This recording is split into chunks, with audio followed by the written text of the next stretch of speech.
accidentally texting a wrong number during the lowest point of my life. That stranger saved me, and today, 5 years later, I was the best man at his wedding. 5 years ago, I sat alone in my car at 2 a.m., parked at an empty beach overlook, contemplating whether life was worth continuing. I'd lost my job, my fiancé Rifet had left me for my friend, and I'd just been evicted from my apartment. Everything I'd built had collapsed in 3 brutal weeks. I decided to text my only remaining friend Jason, who lived across the country. I don't think I can do this anymore. Everything's gone. I'm at the overlook where we used to hang out. I just wanted to say goodbye and thanks for trying. My phone rang almost immediately. I answered, expecting Jason's voice. Hey man, I don't know who you are or what's going on, but that message sounds really concerning. Are you okay? It wasn't Jason. I misdialed the last digit of his number. Sorry, I mumbled, embarrassed. One side number. I moved to hang up. Wait. The voice said urgently. I am Michael. What's your name? Something in his tone made me answer. Alex, listen. Alex, I don't know you, but I am pretty sure I know what kind of message that was. Can we just talk for a few minutes? I don't know why I didn't hang up. Maybe because the stranger couldn't possibly make things worse. Maybe because his voice sounded genuinely concerned in a way I hadn't heard in months. Michael talked to me for 3 hours that night. He didn't offer empty platitudes or tell me things would get better. He just listened, asked questions, and shared bits of his own story, including his brother's suicide 10 years earlier and how it had devastated their family. I am not saying you owe it to anyone to stay, he said. I am just saying I am glad you accidentally texted me, and I'd be really interested to see where your story goes from here.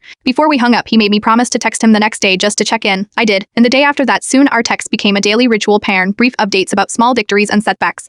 He celebrated when I found a temporary job at a coffee shop. I congratulated him when he got promoted at work. 3 months after that first call, Michael mentioned he was driving through my city on a business trip. We met for dinner, 2 strangers who somehow weren't strangers at all. Michael was nothing like I'd imagined, a 6'4" black man with a booming laugh and the most genuine smile I'd ever seen. I was a 5'9" white guy with anxiety issues. On paper, we had nothing in common. In reality, we connected like old friends. When a position opened at his company 6 months later, he recommended me. I moved across 3 states for that job. Michael helped me find an apartment in his neighborhood. We started running together on weekends. He introduced me to his friends, who somehow became my friends too. 2 years after that wrong number, I was thriving in my career and had started dating again. Michael was the first person I called with good news or bad. We never explicitly discussed that first night again, but we both knew what that accidental text had meant, parent, and what his answer had prevented. Last year, Michael met Sophia. I'd never seen my friend so completely smitten. When he told me he was planning to propose, I helped him pick the ring. When she said yes, he called me before even telling his parents. Alex, he said 3 months ago, I need you to be my best man. You are the reason I believe in fate. Yesterday, I stood beside Michael as he married Sophia. During my speech, I told the story of how we met, parent, something most of the guests didn't know. There wasn't a dry eye in the venue. Some people meet their best friends in childhood, I said. Some meet them at school or work. I met mine because my finger slipped on a keypad during the worst moment of my life. Michael answered a call from a stranger and saved my life without ever knowing it. Today, I get to stand beside him as he starts a new chapter of his. After the reception, Michael hugged me tightly. That night when you text date, he said quietly, I was in a really dark place too. My girlfriend had just left me and I was drinking alone in my apartment.